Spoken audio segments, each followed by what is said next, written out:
La Casa Ronald McDonald de Valencia está ubicada al lado de la Fe y lo que tratamos es de ofrecer un hogar fuera del hogar a estas familias que se tienen que trasladar lejos de su residencia habitual para que su hijo o su hija reciba un tratamiento médico de larga duración. La casa ofrece un triple apoyo: un apoyo logístico, porque como decía estamos al ladito del hospital; un apoyo económico, porque las familias pueden estar con nosotros todo el tiempo que necesiten mientras dure el tratamiento del peque; y un apoyo emocional, porque contamos con un súper equipazo de voluntariado que organizan un montón de actividades y talleres para los peques y no tan peques.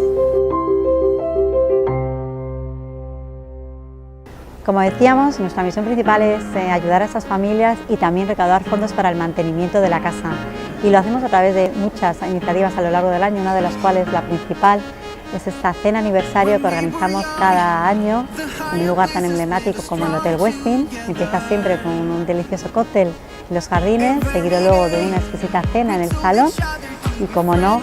copa y muy buena música. Siempre, nunca falta una rifa repleta de sorpresas para poder seguir recaudando muchos fondos para nuestras familias, y también siempre tenemos la suerte de contar con amigos cercanos que siempre nos ofrecen